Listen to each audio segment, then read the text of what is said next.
plaisir. Donc, bonjour à tous, c'est parti pour 7 principes d'influence afin de convaincre les mandants. Tout d'abord, merci Alexandre d'avoir répondu présent à mon invitation, puisque ça fait un petit moment qu'on se connaît dans le cadre de ton émission Secret de Pige, où tu reçois pas mal de personnes de qualité afin d'offrir du savoir, afin d'aider les conseillers. Aujourd'hui, voilà, c'est une émission qui ressemble un peu à la tienne, mais tournée différemment. C'est Confidence de pro, en fait. On a pour vocation, Expertimo, d'offrir aussi du contenu, du savoir pour aider les agents et de recevoir des professionnels de qualité comme toi afin d'aider, puisqu'on le voit au quotidien, hein, que beaucoup d'agents n'y arrivent pas, faute qui pourraient, mais faute de formation et d'investissement dans la formation, malheureusement, n'y arrivent pas. Donc, voilà, on est un peu généreux. Alors, ce que je te propose, c'est de te présenter et par la suite d'attaquer dans le vif du sujet. Écoute, avec plaisir. Bonjour John, bonjour à tous. Je connais au moins une personne dans le groupe, j'ai vu Marjorie. Bonjour Marjorie. Je suis honoré de faire partie des personnes qui sont venues déjà dans les tutos Expertimo. Donc, je te remercie de m'avoir invité. Avec plaisir. Moi, je m'appelle donc Alexandre Cordani. J'exerce le métier de conseiller immobilier depuis maintenant quelques années, depuis une vingtaine d'années. J'ai commencé dans le réseau La Forêt, puis j'ai monté ma propre structure à l'époque qui s'appelait Visite en Vue, et qui est un joli nom d'ailleurs, Visite en Vue. Et puis après, je suis parti dans différentes sphères d'indépendants, etc. Aujourd'hui, je travaille dans un réseau qui s'appelle Agentis. J'ai aussi une chaîne YouTube qui s'appelle donc Alexandre Cordani, dans laquelle en fait, j'interviewe, comme tu l'as dit, toutes les semaines des professionnels de l'immobilier. Mais pas que. J'essaye d'ouvrir un petit peu. Je sais que la semaine prochaine, on aura une personne qui va nous parler de confiance en soi. Donc, ça risque d'être sympa aussi.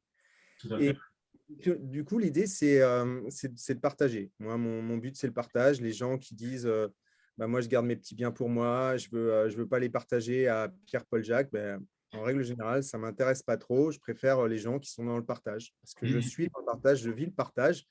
Et donc, je partage mes connaissances. La plupart du temps en gratuit, totalement gratuit. Et là, je mets en place on en parlera juste à la fin, un accompagnement de 3 mois. Donc, ça vaut le coup de parler justement, puisqu'on est tous là. Si jamais vous êtes intéressés, à ce moment-là, on pourra en discuter. Carrément, ouais. Je suis également hypnotiseur. Donc, si vous connaissez Mesmer, voilà, c'est mon frère, ou peut-être mon père. Voilà, et en général, j'utilise très peu l'hypnose, mais j'utilise quand même pas mal l'hypnose conversationnelle et tous les outils au niveau de la persuasion. D'accord. Et bien justement, ça va être le sujet du jour, les armes de l'influence et de la persuasion.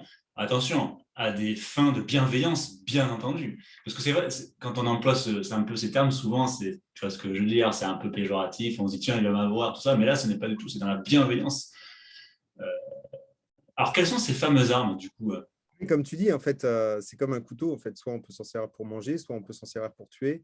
C'est On va ça. dire que l'hypnose conversationnelle, par exemple, c'est un outil qu'on peut effectivement utiliser avec bienveillance ou utiliser de manière méchante, ou en tout cas avoir le focus sur une intention qui n'est pas forcément très positive. Alors, toi, tu as parlé des 5 clés de la persuasion. Alors, je ne sais pas si on peut en appeler 5, mais en tout cas, j'en ai décompté quelques-unes. Je dirais la première, alors c'est du bateau, hein. La première, c'est la confiance en soi. Pourquoi la confiance en soi? Parce que, vous voyez, si on est là aujourd'hui, si on est là avec John, c'est qu'on a passé un cap au niveau de la confiance en soi. Ça ne veut pas dire qu'on est confiant en toute situation. Il y a quelques années, j'ai sauté d'un avion en parachute. Je n'étais pas tellement confiant. J'avais plus confiance au gars qui était juste derrière moi et qui tenait le parachute que de moi. Mais j'étais quand même, on va dire, en sortie de zone de confiance. Je pense que la sortie de zone de confiance, ça doit parler à certains. Et on est tous à peu près, tous dans notre petite bulle. En général, on est bien, un peu comme dans le ventre de notre maman, où finalement, à un moment donné, on se sent bien, on est là, on est protégé. Et on aime bien finalement être protégé dans notre zone.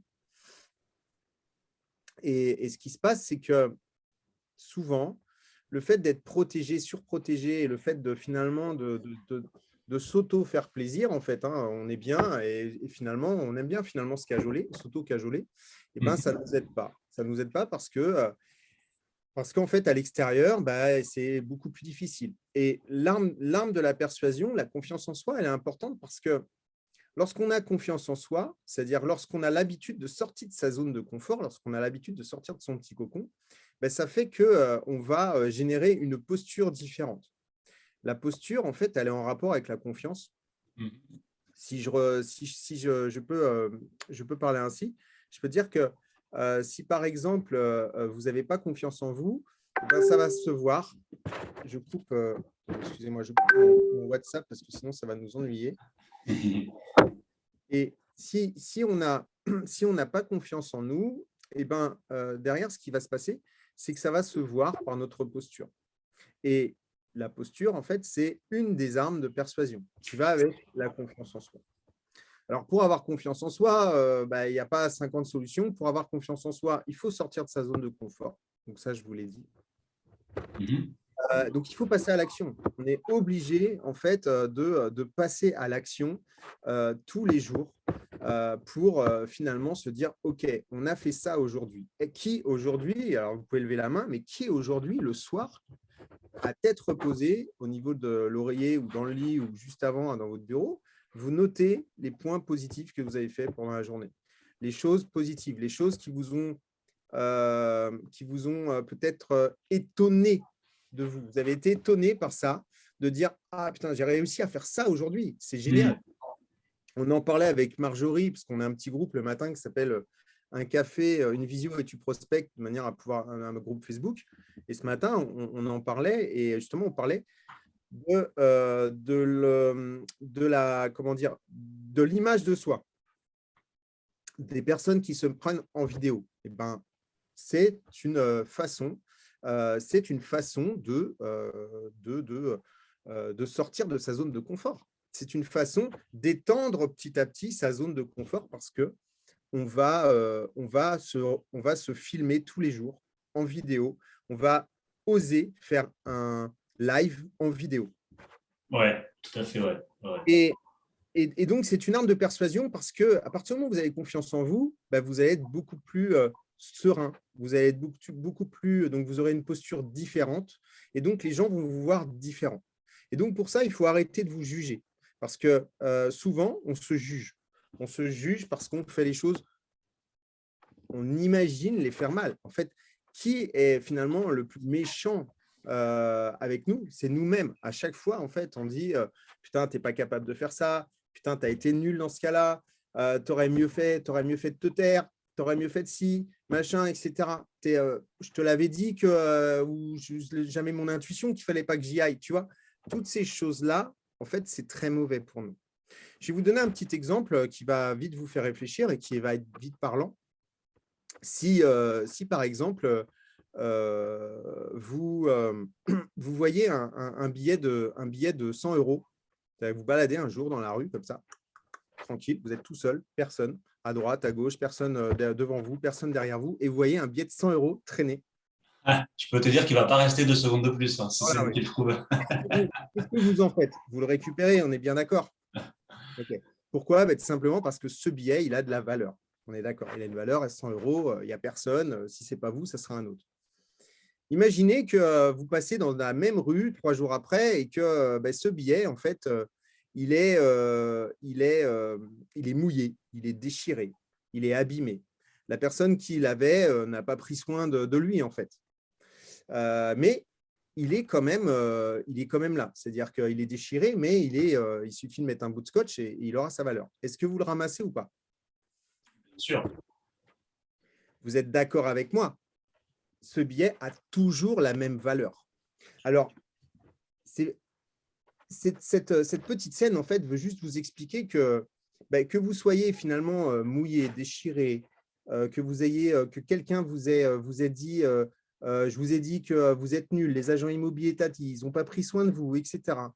Eh bien, sachez que même si vous pensez que vous avez été vraiment, qu'on a été méchant avec vous, vous avez toujours la même valeur.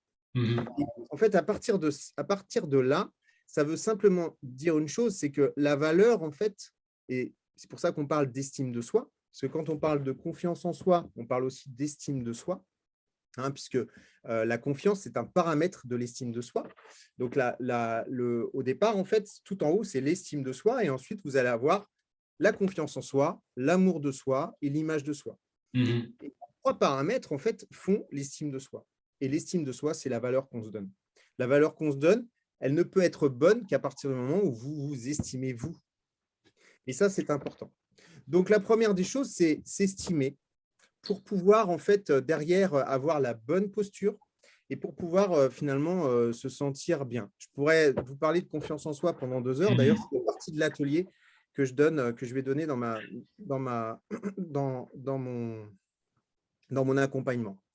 Le deuxième critère, je pense, de la persuasion, c'est le questionnement et l'écoute. Oui, ça c'est très intéressant. Les gens adorent parler. Notre métier, comme je le dis souvent, est constitué d'au moins 80% d'écoute. Exactement. C'est 95% d'écoute et c'est de questionnement.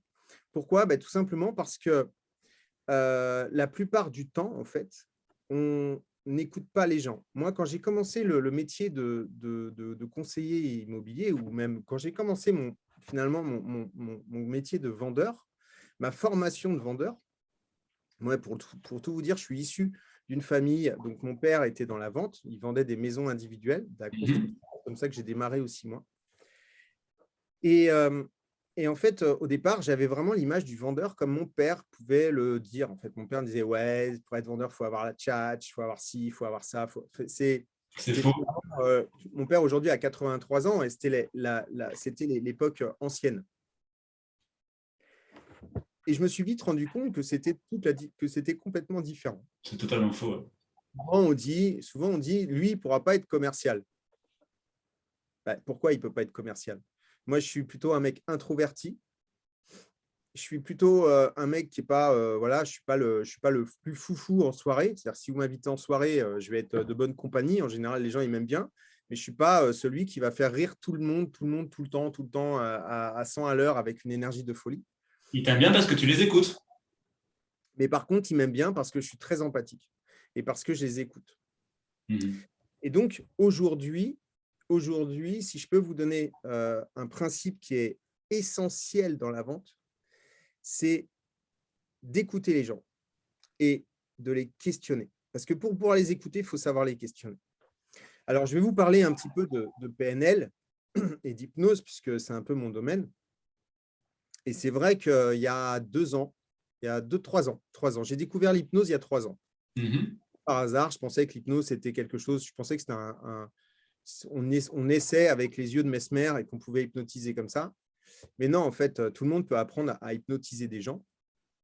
Et en fait, à partir du moment où j'ai commencé à découvrir l'hypnose et la PNL, puisqu'en fait, la PNL, c'est juste une modélisation des travaux de Milton Erickson, qui est un hypnotiseur qui est né en 1900, du 20e. Et donc, c'est en fait la PNL, c'est de l'hypnose conversationnelle. C'est plus compliqué que ça parce qu'il y a des protocoles, etc., comme l'hypnose, la même chose. Mais en gros, si on peut définir l'hypnose et l'hypnose conversationnelle, l'hypnose, on va pouvoir parler à l'inconscient de la personne, souvent en état de transe, donc on va lui demander de fermer les yeux et d'imaginer des choses. La PNL, on va plus parler de manière consciente à la personne. D'accord. Et c'est ça la grosse différence. Et il y a un technicien, je ne sais pas comment on peut l'appeler, Robert Dilts, qui est un PNologue, ou je ne sais pas comment on peut l'appeler, un spécialiste de la PNL, oui, exactement, Marjorie, c'est ça, c'est ce qu'on a fait, l'hypnose conversationnelle. D'ailleurs, il y a une vidéo avec Marjorie où je coach Marjorie sur ma chaîne YouTube que vous pourrez regarder si ça vous intéresse. D'accord. Qui m'a gentiment donné la possibilité de la laisser sur ma chaîne YouTube. Et donc Robert Dilts a créé une pyramide qui permet aux coachs de pouvoir gérer des situations avec leur coaché. Cette pyramide, en fait, commence par l'environnement. Ensuite, il y a les comportements. Ensuite, il y a les capacités. Ensuite, il y a les croyances. Ensuite, il y a l'identité et la mission. Ce qui va nous intéresser ici, c'est les cinq premiers niveaux. Pourquoi? Parce qu'au moment où j'ai vu ça, je me suis dit, waouh, mais c'est génial en fait. Parce qu'en fait, la plupart des conseillers immobiliers, aujourd'hui, on leur dit, il faut savoir questionner. Et c'est vrai que la plupart du temps, on dit, il faut savoir questionner. Donc, OK, il faut savoir questionner, mais qu'est-ce que tu demandes à la personne? Comment le questionnement? Parce que toi, tu le sais, John, parce que tu as de l'expérience et parce que tu sais que tu as ton truc, on en a parlé, on en a parlé, on s'assoit, on commence à parler à la personne, etc., etc. Ou même quelqu'un qui a de l'expérience mais qui n'a jamais été structuré pour, ne sait pas réellement comment, quelles questions poser. Et pourtant, du questionnement derrière va naître toutes les phases de persuasion. Tout, pouvoir répondre à aux objections, etc. Et donc, ce gars-là, Robert Dilts, D-I-L-T-S, vous pouvez regarder sur Internet si vous voulez. Je n'ai rien inventé, j'ai juste transposé cette pyramide pour les conseillers immobiliers. Et ça m'a fait, en fait, ça s'appelle les niveaux logiques, ce qu'il a fait. Donc, c'est des niveaux qui s'encastrent les uns dans les autres. Et en fait, c'était tellement des niveaux logiques que c'est devenu très logique pour moi. Et donc, au départ, c'est l'environnement. Donc, on va poser toutes les questions sur l'environnement de la personne. L'environnement passé, l'environnement présent et l'environnement futur. Okay, donc, où il habite, où il habitait, avec qui il habite, où il souhaite habiter, ça, c'est l'environnement. Et avec qui il souhaite habiter. Il peut très bien être aujourd'hui habité avec ses enfants et puis ses enfants vont quitter le foyer et aller ailleurs. Ça, c'est toute la partie environnement. Et c'est la première des choses importantes à s'intéresser. C'est où il habite. Quand vous allez chez quelqu'un, c'est vous intéresser à tout ce qu'il y a autour de lui, des bibelots, des livres. Je m'en rappelle, j'ai un livre en fait de Marc Gauquelin. Je ne sais pas si vous connaissez Marc Gauquelin, je ne l'ai pas là, mais et un jour, en fait, j'ai vu Marc Gauquelin et elle m'a dédicacé un message sur un de ses livres. Tiens, mais il est là, son livre. Et en fait, je vois le même livre sur l'étagère d'un des clients. Donc, je lui dis, ah, vous vous intéressez à Marc Gauquelin? Elle me dit, oui, vous la connaissez? Ah ben là, c'est bon, elle signe le mandat tout de suite. J'ai fini avec un mandat exclusif. J'ai fini avec un mandat exclusif. Parce que derrière, en fait, il y a un point d'accrochage qui s'est fait. Ah, il y a d'alchimie. Exactement. Donc, l'environnement est super important. Mais derrière l'environnement, qu'est-ce qu'on fait? Est-ce qu'on va tout de suite aller visiter en disant, bon, ça y est, maintenant, je connais votre environnement, c'est bon? Non. Il faut aller chercher les comportements des gens. Les comportements sont importants parce qu'il faut savoir s'ils sont actifs, passifs dans leur projet. Il faut savoir s'ils ont déjà contacté des agences, s'ils ont déjà, à l'époque, encore une fois, passé, présent, futur, est-ce qu'ils ont déjà vendu un bien? Comment ça s'est passé? Est-ce qu'ils sont passés par le particulier? Est-ce qu'ils sont passés par des agences? S'ils sont passés par des agences, est-ce qu'ils ont pris un mandat simple ou un mandat exclusif? Comment ça s'est passé? Tatati, tatata. Je ne vais pas vous refaire toute la sauce. On ne va pas faire la formation là tout de suite, mais en gros, c'est hyper important de comprendre en fait le comportement des gens. Est-ce qu'ils sont actifs sur leur comportement? Est-ce qu'ils vous ont appelé vous, mais ils en ont appelé d'autres? Est-ce qu'ils ont commencé à regarder sur Internet? Est-ce qu'ils ont regardé sur Internet pour pouvoir là où ils voulaient acheter, etc., etc. Il y a un auteur américain qui s'appelle Jeffrey Gitomier qui a écrit Le petit fil rouge de la vente. Il dit dans son livre, que ce soit en immobilier ou n'importe quelle niche, pour faire une bonne découverte du prospect, il faut poser minimum 25 à 35 questions. Minimum. Pour vraiment cerner un projet de fond en comble, ce qui permettra effectivement après de passer aux étapes qui suivent. Alors, ce qui est difficile, c'est que… Alors après, on reviendra sur cette pyramide, mais ce qui est difficile, c'est qu'effectivement, poser 25 questions, ça fait trop, finalement, ça fait trop questionnaire de police. Donc, il faut… faut les échelonner. Moi, j'ai mis du temps au début à comprendre comment le faire, mais il faut que ça soit limpide. Et, très fluide. Et d'ailleurs, encore une fois, regardez sincèrement le coaching que j'ai eu avec Marjorie, parce que c'est hyper important, parce qu'en fait, vous verrez que je lui dis quasiment rien, je lui pose que des questions et je fais que des reformulations. Mais c'est tellement limpide qu'elle ne s'en aperçoit pas. Et que du coup, toutes ces questions qui sont juste des reformulations, une reformulation, ça peut être par exemple, j'avais vendu avec un particulier. Ah, un particulier. Oui, en fait, j'avais décidé de le mettre dans le PAP. OK, le PAP. Oui, vous savez, le journal, le PAP, et puis en fait, après, j'ai eu ça. Et en fait, juste en reformulant, c'est-à-dire en utilisant le dernier mot de la phrase, ouais, ça permet d'enchaîner, en fait. Et ben, la personne, en fait, elle va se justifier. Les gens n'aiment pas le silence. Et donc, comme les gens n'aiment pas le silence, et ben forcément, à partir du moment où vous allez commencer à poser un silence, ben, l'autre personne, en fait, elle va parler. Et donc, il suffit simplement de reformuler avec un point d'interrogation et vous allez avoir tout simplement la suite des événements qui vont arriver. Et ça, c'est génial. Bon, donc question ouverte, question fermée. Que pensez-vous de question ouverte? Vous êtes libre à 3 heures ou à 4 heures? Bon, bah, question fermée. Mais en l'occurrence, on va essayer d'en savoir beaucoup plus. Donc, une fois qu'on a compris qu'on est tombé sur l'environnement, puis on est parti sur les comportements, ensuite, on va aller chercher les capacités. Pourquoi les capacités? Parce que la personne, elle peut avoir un super comportement actif, elle peut savoir où elle veut aller, c'est-à-dire moi j'habite à Saint-Maur, j'ai un acheteur qui vient me voir et qui me dit voilà, bonjour, je recherche à Saint-Maur. Ok, super, vous recherchez à Saint-Maur, c'est génial, et dites-moi, qu'est-ce que vous recherchez sur Saint-Maur? Très bien. Et quel type d'environnement vous recherchez? Vous connaissez Saint-Maur? Eh ben non, on m'a dit que c'était bien. Ok, très bien. Donc, vous ne savez pas, vous connaissez un peu les quartiers, etc. Ah non, pas du tout. Donc, si vous n'allez pas chercher les capacités de la personne, savoir les connaissances de la personne, eh ben, vous ne pouvez pas lui répondre favorablement. Un vendeur, si vous allez voir un vendeur et que vous lui dites,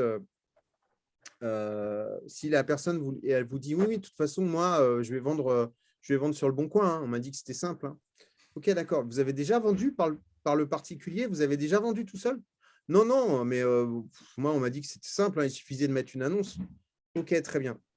Vous savez qu'il n'a pas les capacités pour. Vous savez qu'il n'a pas. Il a juste la capacité d'aller mettre son annonce sur le bon coin. Mais il ne sait pas comment ça fonctionne. Donc, les capacités, c'est hyper important. Pareil, si vous dites, moi, j'ai envie d'aller à Perpignan. OK, je parle de Perpignan parce qu'il y a Marjorie. OK, vous avez envie d'aller à Perpignan, mais vous connaissez Perpignan? Non, non. Vous êtes déjà allé voir, vous avez déjà regardé sur les annonces, vous connaissez les prix du mètre carré? Non, non. OK. Est-ce que ça vous intéresserait que je puisse vous mettre en rapport avec quelqu'un qui s'y connaît dans le quartier, dans le secteur là-bas? Oui. Et là, vous allez apporter de la plus-value à la personne. Parce que tout de suite, en fait, vous allez lui apporter des personnes qui connaissent le secteur. Et donc, derrière, elle va pouvoir appeler cette personne de votre part. Et du coup, vous apportez du plus par rapport à celui qui n'a pas questionné, qui ne sait pas qu'elle veut aller à Perpignan et qui ne sait pas qu'elle ne connaît pas Perpignan et qui ne sait pas qu'elle peut être soutenue là-bas. Donc, environnement, comportement, capacité et ensuite, croyance. Croyance, qu'est-ce que c'est? Les croyances, c'est je crois en mon projet. Mais je crois, est-ce que vous croyez en votre projet? En fait, vous êtes déjà allé voir un vendeur et que le vendeur vous dit bon, écoutez, moi, si vous m'en donnez 1 million, je vends tout de suite. Hein, tout de suite, je pars. Mais vous savez que votre maison, elle en vaut 700 000. Oui, mais bon, on ne sait jamais. Vous savez, il y a toujours un pigeon qui se lève tous les matins. Bon, OK. Vous savez que ce n'est pas la peine de travailler pour lui. Vous savez que vous allez perdre votre temps. Vous savez que le gars, en fait, c'est un doux rêveur et que toutes les agences immobilières qui vont travailler pour lui vont perdre leur temps. Et de l'argent. Et de l'argent. Donc, la croyance, c'est croire en votre projet. c'est lui, est-ce qu'il croit en son projet? Donc, lui, il ne croit même pas en son projet. Il y a tellement de gens en fait, qui viennent vous voir ou des acheteurs qui vous disent ben moi, je recherche ça, je recherche ça, je recherche ça, je recherche ça, je recherche ça. Ouais, mais des biens comme ça, il en sort un tous les 4 ans. Ouais, ça. Et le problème, c'est que je viens de le vendre, en fait. Donc, il va falloir attendre 4 ans pour avoir le prochain. Donc là, même eux, ils ne croient pas en leur projet. Donc, c'est à vous de définir, en fait, savoir si le projet est viable, le projet de vente ou le projet d'achat.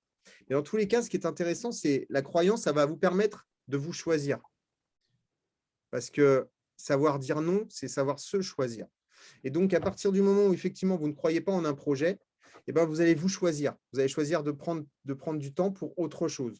Et donc, vous allez, à ce moment-là, dire, écoutez, monsieur, vous savez quoi? Je crois que je ne suis pas l'homme de la situation. Je ne suis pas la femme de la situation. Le plus simple, ça serait peut-être que vous allez voir un confrère, parce que lui, il est peut-être plus apte à répondre à votre demande. Mais moi, malheureusement, je ne vais pas pouvoir. Et terminé. C'est terminé. Ça, c'est une force, ça, parce que il n'est pas rare qu'il revienne après. Voilà, exactement. Une fois qu'il aura réfléchi, une fois qu'il aura compris que… Et des fois, il ne leur faut pas grand-chose. Hein. Vous voyez, tu vois, par exemple, la croyance. Moi, je discutais, là, j'ai été boire l'apéro l'autre jour chez des voisins. Et donc, c'est des gens qui sont arrivés il y a à peu près 1 an. Et ces gens-là, en fait, ils m'ont dit, au départ, on est passé par le particulier parce qu'on croyait que ça allait être rapide, etc. Et au bout de 15 jours, en fait, on s'est rendu compte qu'il fallait qu'on aille voir des agences parce qu'on n'était pas capable de. Tu vois, on s'en est rendu compte. Et donc, après, l'histoire de croire, c'est en fonction des personnes, ça peut aller plus ou moins vite. Donc, il faut être présent. Et ça, après, c'est le suivi qui fait qu'effectivement, on peut les choper au bon moment. C'est comme quand tu appelles quelqu'un dans le particulier ou dans le bon coin. Le gars, au début, il dit non, non, non, non, monsieur, mais moi, c'est facile. J'ai mis l'annonce, j'ai déjà eu 12 appels, etc. Et en fait, tu le rappelles 1 mois plus tard, c'est déjà trop tard. Le mec, il a déjà eu 3 agences, etc. Et si tu l'appelles peut-être 1 semaine après, il dit oh là là, monsieur, vous savez, j'ai eu 12 appels, j'ai eu 12 rendez-vous, mais il y en a 4 qui ne sont pas venus. Il m'a foutu un bordel dans la maison, etc., etc. Les autres, je n'ai plus du tout de nouvelles. Enfin, voilà. Donc, on sait ce que c'est que le métier d'agent immobilier, c'est dans le suivi. Mais ce que je voulais vous dire, c'est que la persuasion, la première des choses, c'est d'avoir la bonne posture, avoir confiance en vous. Ça, je vous l'ai dit. La deuxième chose, c'est de savoir questionner. Et questionner, écouter.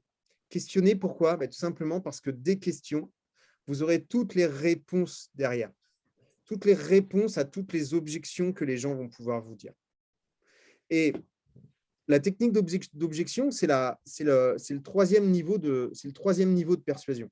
Le troisième niveau de persuasion, c'est savoir répondre à une objection. On l'a fait ensemble. John, dans Secret de Pige, tu as été extraordinaire dans cet épisode.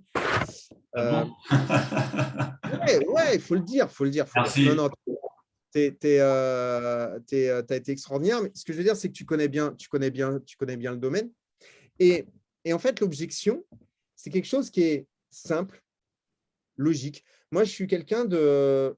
C'est bizarre hein, parce que je suis un peu matheux, j'ai fait du code, du développement informatique, mais en même temps, je suis vachement dans l'empathie, vachement dans l'écoute, etc. En fait, je suis un peu, je sais pas, on va dire tout terrain, je vais un peu partout. Et parce que je m'intéresse à beaucoup de choses. Et c'est vrai que les objections, tout de suite, en fait, moi, j'ai trouvé que… Alors, j'ai fait un BTS force de vente. C'est peut-être pour ça aussi que j'ai tout de suite… tout ce qui était technique commerciale, ça m'a parlé rapidement. Mais les objections, j'ai tout de suite trouvé que c'était sympa, finalement. Un client qui te disait non, c'était finalement un client qui était juste là pour être rassuré sur quelque chose, sur une incompréhension. Alors, je ne te parle pas du client qui va te raccrocher au nez, ça, ok, mais le client qui te dit non, écoutez, monsieur, vraiment, je ne veux pas vous rencontrer, je ne veux pas signer de mandat, par exemple. Ça, c'est simple, en fait, de répondre à ce genre d'objection. C'est vrai. Et la plupart des gens ont peur, en fait. C'est comme non, mais moi, je ne veux pas de mandat exclusif. En fait, la plupart des conseillers vont sortir leur mandat simple et dire OK, écoutez, c'est normal, très bien, je comprends, machin. Moi, j'ai mon petit mandat exclusif, mon petit mandat simple, il est là, regardez, donc on n'a plus qu'à le remplir, et puis comme ça. Et puis, vous partez de chez le client avec une victoire avec votre mandat simple. Ce qui fait la différence entre un bon conseiller immobilier et ce qui fait la différence entre un bon et un moins bon, c'est le gars en fait qui va sortir avec le mandat exclusif plutôt que le mandat simple. Mais oui. Alors moi, je ne fais pas partie des gens qui vont vous dire qu'il ne faut pas prendre de mandat simple. Je ne fais pas partie de ces gens-là. Donc, clairement, je suis pour le mandat simple parce que le mandat simple peut être très, très intéressant à différentes raisons. Et d'ailleurs, quand on ne peut pas prendre de mandat exclusif, il faut mieux prendre un mandat simple que rien du tout. Sachant qu'à peu près tous les 10, moi, c'était à peu près mes chiffres, tous les 10 mandats simples, je savais que je faisais une vente. Donc, je comptais mes mandats simples, tac, tac, tac, tac, tac. Ah, il m'en faut encore 2 et je vais faire ma vente. Et en général, je ne me trompais pas trop. Donc, je sais, je ne vais pas vendre tous mes mandats simples. Et puis, j'ai aussi la possibilité, finalement, avec un mandat simple, d'avoir plus de clients, des appels, et pourquoi pas des visites, et pourquoi pas des estimations, et pourquoi pas reprendre des mandats exclusifs derrière. Ça se gère au cas par cas, en fait. Voilà, c'est ça. Mais ça, c'était une petite aparté. Mais par contre, la différence entre un bon et un mauvais, ou un bon et un moins bon, sans parler de mauvais, c'est que le bon, il va tout faire pour prendre l'exclusivité. Il va creuser. Il va creuser. Donc là, je ne sais pas combien il y a de personnes qui nous regardent. Je vois qu'il y a Marjo qui est très actif. Monsieur le vendeur, vous savez qu'à ce prix-là, je ne sais pas quoi faire pour un bien comme le vôtre. Je suis une dizaine. Exactement, c'est bien Marjo. Donc, en fait, ce qui est intéressant, c'est de comprendre la logique de l'objection. Alors, je vous ai dit, le questionnement, il est important parce que c'est grâce au questionnement que vous allez pouvoir répondre aux objections. Ceux qui me suivent et ceux qui suivent mon Insta Secret de Pige, j'ai un Instagram aussi, j'ai un compte Instagram Secret de Pige où je donne beaucoup de contenu et des fois, je réponds à certaines objections. Dans un premier temps, ce qu'il faut, c'est accepter. Ouais. Ah oui, ça c'est sûr. Il faut absolument accepter l'objection. Parce que si vous ne l'acceptez pas, eh ben, ça veut dire que vous êtes contre. Et le fait d'accepter l'objection va faire que dans le cerveau, vous savez, je vais juste vous faire un petit schéma rapide. Le cerveau, en fait, il est constitué par plusieurs parties. Et il y a à la base, en fait, il y a ce qu'on appelle le cerveau reptilien. C'est un nom un peu barbare, le cerveau reptilien, ça fait un peu reptile, mais en fait, c'est le cerveau le plus ancien des cerveaux, et c'est celui, en fait, qui répond tout de suite du tac au tac quand le client vous dit non. Quand vous appelez un client et que le client il vous dit non, mais vous ne savez pas lire, c'est le cerveau reptilien qui parle. C'est le cerveau, lui, il y a 2 solutions, c'est le combat ou la fuite. Il n'y a pas 50 solutions. Et donc, du coup, lorsqu'un client en fait vous dit non, non, je ne veux pas d'agence, c'est le cerveau reptilien qui parle. Et vous, en fait, vous allez forcément, si vous commencez à parler au cerveau reptilien avec votre cerveau reptilien, ça va se passer comme ça. Vous allez dire non, mais attends, pourquoi tu me réponds comme ça ça fait 40 clients que j'appelle, ils me disent tous non, vous commencez à m'énerver tous, etc. Et là, vous allez parler en bagarre, on est d'accord. Ce n'est pas le but, en fait. Ça, c'est des combats de cerveau reptilien. Ça peut arriver. Hein. Des fois, ça peut arriver. Hein. Ce qui s'est passé hier avec Will Smith, c'est le cerveau reptilien qui a fonctionné. Hein. Le mec, il est arrivé et boum, il lui a donné une baffe. Il n'a pas réfléchi. Il a réfléchi qu'après. Mais au départ, il n'a pas réfléchi. Et donc, ce qu'il faut comprendre, c'est qu'en fait, il faut sortir de ce reptilien et l'amener vers les émotions. Dans tous les cas, il faut lui faire comprendre qu'on est des gentils, qu'on est des doux. Et donc, ce qui va se passer, c'est que vous allez l'accepter. Et en acceptant, vous allez lui envoyer un message positif. Exactement. Je comprends tout à fait, monsieur, que vous ne souhaitiez pas me recevoir. Moi, je rajoute toujours un petit message subliminal derrière, parce que j'aime bien les petits messages subliminaux. Et d'ailleurs, la plupart de mes clients actuels ont réagi comme vous la première fois. Ça, c'est un message subliminal qui explique à l'inconscient que mes clients actuels ont réagi comme vous, comme lui, la première fois, et qui ont changé d'avis depuis. Et donc, et ça sera pour après, je vous expliquerai pourquoi. Et donc, au départ, c'est accepter. On accepte l'objection. On se met en position parallèle et non perpendiculaire. Hein. On est d'accord. En tant qu'allié, on est allié. On est totalement allié. Tu as tout à fait raison, John. On est totalement allié. Ensuite, derrière, mais qu'est-ce qu'il faut faire? Il faut creuser, il faut lui poser une question. Donc, vous avez la méthode, c'est puis-je vous poser une question? Moi, ça marche bien aussi. OK, je comprends tout à fait, monsieur. Mais puis-je vous poser une question? Oui, oui, allez-y. Comme ça, il est vraiment à l'écoute de la question que tu vas poser. D'accord? Au moment où tu lui dis. Dites-moi, qu'est-ce qui vous dérange dans le fait de me recevoir? Qu'est-ce qui vous dérange dans le fait de… Et pourquoi? Voilà. Peu importe le mot que vous utilisez. Ce qui est intéressant ici, c'est d'ouvrir dans une optique de questions ouvertes. C'est dis-moi, mais tu peux m'en dire plus en fait?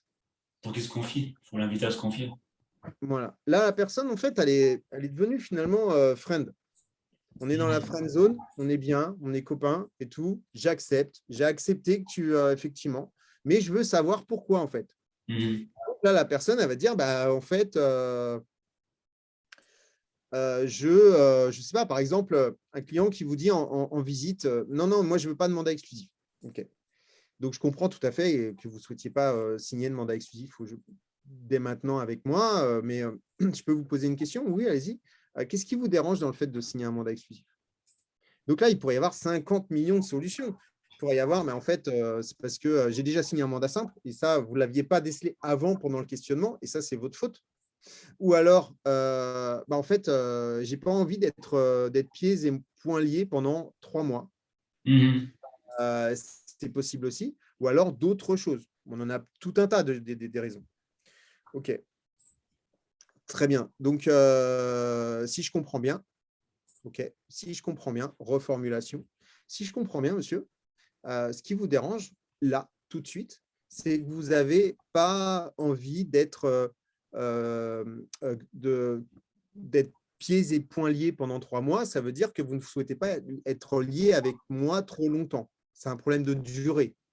Et donc, là, on a reformulé pour être sûr qu'on a bien compris ce que la personne nous dit.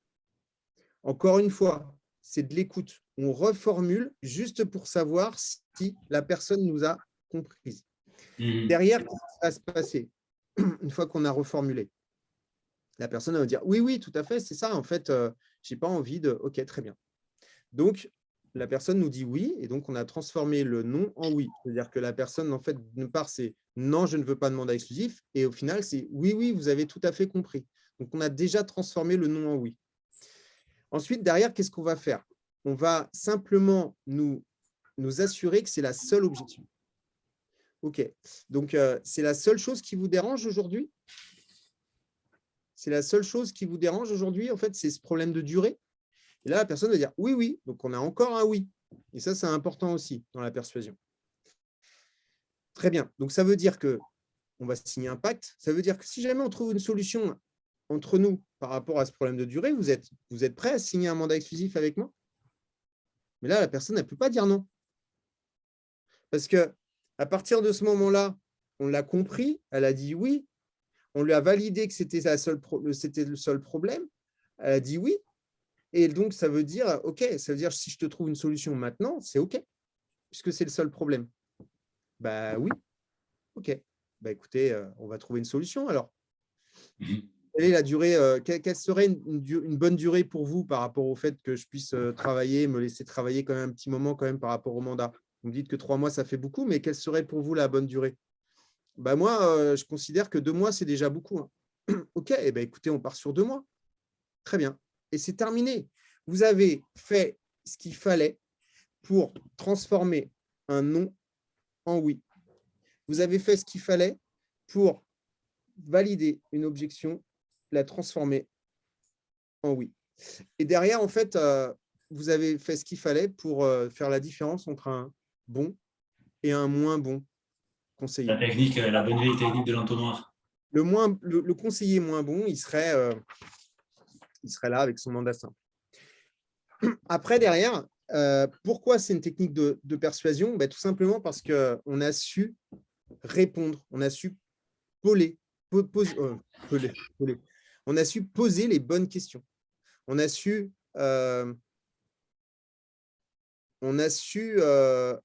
écouter les réponses.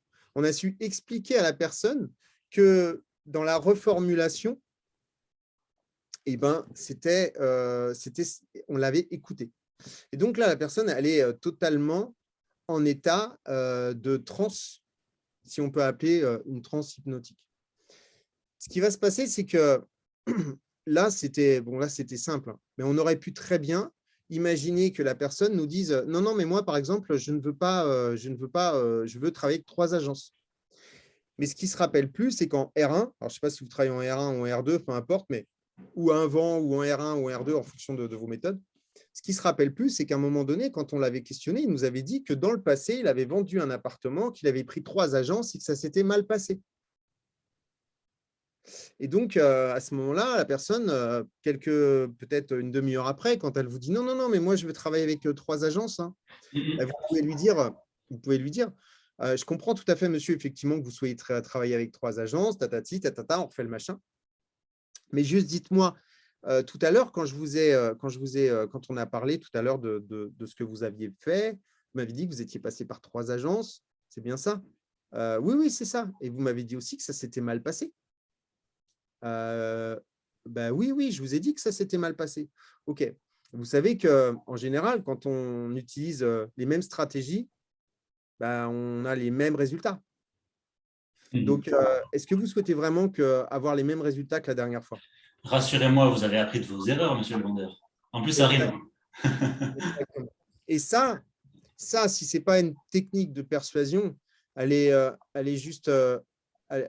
juste énorme, en fait. Ouais. C'est parce qu'on a bien questionné la personne avant qu'on peut répondre favorablement à une objection derrière. Exactement, et apporter une réponse personnalisée et adaptée. Alors, est-ce que tu as une technique de plus? Parce que ça fait 3, est-ce qu'il y a une 4e? Alors, oui, la 4e. Je me dépêche un peu parce qu'il est 13h46, tu m'as dit qu'à 14h, il fallait arrêter. Moi, tu sais, j'en ai pour toute l'après-midi. Hein. Ah ouais, c'est super intéressant, mais c'est vrai qu'à 14h, après, j'enchaîne avec le réseau. Non, je t'en prie, puis après, je suis trop cher pour toi, donc c'est pour ça. Ah bah ouais, déjà que là, tu m'as pris un bras. Donc, la 4e, c'est le pouvoir des mots. Ah. Comme vous avez pu le constater, en fait, moi, je fais très attention aux mots que j'utilise. Et si vous utilisez à merveille le pouvoir des mots, vous allez comprendre que chaque mot a son importance. Et lorsque, par exemple, je répondais tout à l'heure à une objection en disant oui, je comprends tout à fait, monsieur, et d'ailleurs, la plupart de mes clients actuels ont réagi comme vous la première fois. Ça, c'est un gros pouvoir. Vous ne pouvez même pas imaginer. Parce qu'en fait, vous êtes en train d'envoyer des messages à cette personne de manière inconsciente. Il ne s'en rend même pas compte. Mais chaque message est important. Lorsque vous dites, par exemple, à une personne, vous faites du tap-tap et vous lui dites oui, bonjour, voilà, je suis nouveau dans le secteur et en fait, je voulais savoir un petit peu qu'est-ce qui vous a plu dans le quartier lorsque vous avez acheté ici. Eh bien, ça, c'est une technique de tap-tap, c'est ma technique de porte-à-porte, si vous avez vu le secret de pitch que j'ai fait. Eh bien, vous verrez que lorsque vous avez acheté ici, c'est important parce que vous n'allez pas poser la question à la personne, savoir si elle est propriétaire ou locataire. C'était quoi la question que tu posais? J'ai un trou. Non, c'est quand je fais du porte-à-porte. Ouais, et comment tu amorces le porte-à-porte? Je dis oui, bonjour, voilà, je m'appelle Alexandre Cordier, je suis conseiller immobilier, je suis nouveau dans le secteur et en fait, je m'intéresse beaucoup à votre quartier. Je voulais savoir qu'est-ce qui vous a plu lorsque vous avez acheté ici. Qu'est-ce qui vous a plu dans le quartier lorsque vous avez acheté ici? Pourquoi je fais ça? Tout simplement parce que je vais faire parler les gens. J'ai compris que moi, mon fonds de commerce, c'est de faire parler les gens. C'est de les questionner. Moi, mon fonds de commerce, c'est le questionnement. Et donc, du coup, j'ai appris très jeune ce que c'est qu'une question ouverte et qu'une question fermée. Et j'ai appris très jeune que la question ouverte était beaucoup plus intéressante que la question fermée. Et donc, il fallait comprendre comment faire des questions ouvertes intéressantes. Et donc, lorsque vous dites à quelqu'un que vous voyez en porte-à-porte, vous lui dites ça, il y a 2 messages. Déjà, le premier message, c'est « je m'intéresse à vous ». Et ça, les gens adorent. D'accord? Ce n'est pas juste « Oui, bonjour, voilà. Alors, je suis conseiller immobilier. Je suis à la recherche d'une maison à vendre. Je voulais savoir, est-ce que vous avez entendu parler d'une maison qui serait à vendre dans votre quartier ou dans votre rue ?» Ben non. Ah, ok. Bon, bah écoutez, je vous mets mon petit flyer dans votre boîte aux lettres. Puis si vous entendez, ben, venez me voir. Ok. Terminé. Terminé. Ta prospection, elle est morte. Alors que là, la personne, elle va te dire bah, écoutez, bah, oui, qu'est-ce qui m'a plu dans le quartier lorsque j'ai acheté ici? Ah, bah, écoutez, c'était les écoles qui étaient à côté, parce que nous, on a acheté il y a 5 ans. Il y a 5 ans, mes enfants, ils étaient très jeunes et du coup, j'avais besoin d'une école à côté. Et puis, mon mari aussi, il travaille à Paris, donc c'était quand même pratique d'avoir le RER qui n'est pas loin. Et puis, ci, et puis ça. En fait, les gens vont vous raconter leur vie sans que vous leur demandiez. C'est ça. Les gens adorent parler. Et si vous leur dites, lorsque vous avez acheté ici, la personne, si elle est locataire, eh ben, va vous dire non, non, mais attendez, je ne suis pas propriétaire, je n'ai pas acheté. Sans lui poser la question, elle vous a déjà répondu. Et sans poser la question, savoir si vous êtes propriétaire, parce que c'est quand même une question qui est un peu dérangeante, dans le sens où c'est quand on est agent immobilier, ben, c'est une question qui est très focus sur l'achat. Et donc, toi, si tu es propriétaire, tu m'intéresses. Ben, lorsqu'on dit ça, eh ben, la personne, si elle est locataire, elle va vous le dire tout de suite. Par contre, la personne, si elle est propriétaire, elle ne va pas vous dire, elle va répondre à votre question. Et donc, vous avez le savoir qu'elle est propriétaire sans qu'elle vous le dise. Donc ça, c'est le pouvoir des mots. Et le pouvoir des mots, en fait, c'est aussi la puissance du mot, des petits mots. Alors, on connaît, tout à l'heure, tu m'as demandé s'il fallait que je parle de… Tu m'as dit, ouais, tu vas me parler de Cialdini. Donc ça, c'était mal me connaître, John, parce que, ouais, bien sûr, je peux te sortir Cialdini, je peux te sortir effectivement influence et manipulation, mais c'est presque trop facile pour moi. Et en fait, par contre, Cialdini, dans son livre, il te dit le parce que finalement, si jamais tu justifies ta demande, eh ben, tu auras plus de chances d'avoir de la satisfaction, enfin, des gens qui vont adhérer. Tu te rappelles de ça, c'est à la machine, à la photocopieuse. Je ne sais pas si les gens qui sont là me connaissent, mais en gros, c'est dans une université. La personne, en fait, il y a la queue pour pouvoir faire, c'était à l'époque où on faisait des photocopies. Et donc, du coup, la personne passe devant les gens et dit est-ce que je peux passer devant vous? Et les gens ils disent non, non. Et puis après, elle recommence peut-être 2 jours après en disant est-ce que je peux passer devant vous parce que j'ai des photocopies à faire? Et là, en fait, même ça, j'ai des photocopies à faire, les gens lui laissent la possibilité de faire des photocopies avant eux, en fait. Et tout simplement parce qu'elle a justifié sa demande. Et ça, ça prouve la puissance du parce que, elle est juste énorme. La puissance de la justification, elle est juste énorme. Autre chose, par exemple, le non.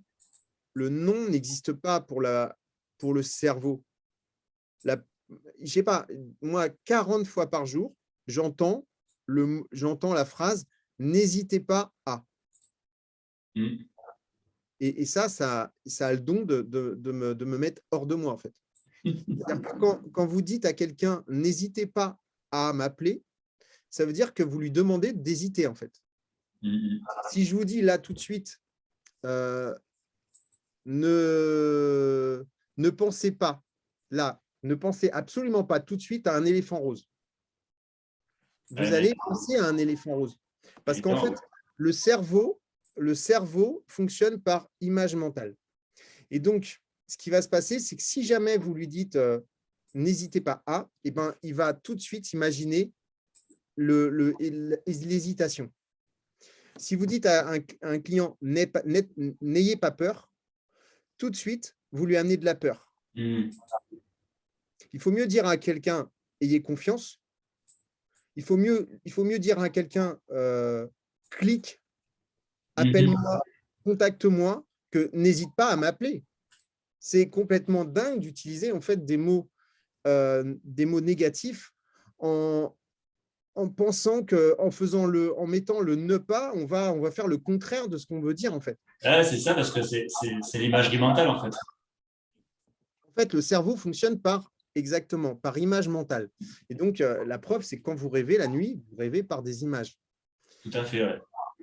Et donc, il faut absolument partir sur comment dire, il faut partir sur des mots positifs. Le mais aussi, le mais, il est puissant. Lorsque vous dites à quelqu'un 13h53, je fais attention aux horaires. Yes, si tu as un petit dernier, une petite dernière arme. Le mais, il est puissant. Le mais, c'est terrible. Par exemple, à l'école, lorsque vous étiez à l'école, ou lorsque peut-être vos enfants sont à l'école, les profs savent bien utiliser le mais. Ah oui, Alexandre est un enfant on va dire un enfant, je ne sais pas ce qu'on peut dire de positif. Alexandre est un enfant souriant, mais bruyant. Et en fait, à partir du moment où vous allez utiliser le bruyant après le mais, il va vous rester dans la tête le bruyant. En fait, le souriant, le positif ne partira. Ouais. C'est pour ça que lorsque vous parlez à un client, lorsque vous utilisez le mais, prenez le positif après le mais. Pour finir sur une note positive. Souvent, on fait le contraire. Souvent, on va dire, par exemple, j'avais noté un truc là. Voilà, par exemple, vous allez dire à un client, au lieu de dire gérer, tout dépend du message que vous voulez faire passer. Par exemple, si vous voulez faire passer que le bien il est trop cher, ok, vous pouvez mettre la partie cher après. Par exemple, vous pouvez dire j'ai fait de bonnes visites, mais les retours de visite, à chaque fois, ils nous disaient que le bien était trop cher. Et donc là, le client va garder en mémoire que le bien il est trop cher, le vendeur. Par contre, si vous voulez amenuiser la partie qu'il est trop cher, parce que par exemple, c'est vous qui avez fait l'estimation et que du coup, vous ne voulez pas trop dire que vous êtes trompé ou n'importe quoi, hein, on est tous pareils, hein, des fois, ça nous arrive de nous tromper. Et ben, vous pouvez dire, écoutez, monsieur, en fait, j'ai fait des visites, le bien, il est trop cher, mais par contre, j'ai fait de bonnes visites dessus. Et donc là, la personne va garder en mémoire, j'ai fait de bonnes visites dessus. Il va complètement oublier le cher. Une autre méthode qu'on peut utiliser, et qu'on utilise, par exemple, que moi, j'ai utilisé dans la formation, c'est des formules qu'on a utilisées dans la formation BOLD de Keller Williams, mais que je n'avais pas compris au départ, et qu'on utilise, nous, dans l'hypnose. Ça s'appelle le saupoudrage. Ah. Le saupoudrage, en fait, ça s'utilise en hypnose. Et en fait, le saupoudrage, c'est de mettre comment dire, se mettre en majuscule ou de mettre en gras certains mots. Et de manière à ce qu'on puisse mettre en gras certains mots, ce qui va se passer, c'est qu'on va, par exemple, laisser un espace dans la phrase. Par exemple, lorsque vous dites à un client, je comprends tout à fait, monsieur, que vous ne souhaitiez pas signer un mandat. Tu vas mettre en valeur le signer un mandat. Pourquoi ? Tout simplement parce que entre le pas et le signer, tu as mis un espace. Et donc, je comprends tout à fait, monsieur, que vous ne souhaitiez pas me signer un mandat. Mais vous savez, en fait, le fait de signer un mandat est juste là pour qu'on puisse avoir simplement une relation commerciale entre les deux. Et le fait que vous puissiez me signer un mandat est quand même très important pour moi. Dans la phrase, tu as mis 3 fois signer un mandat.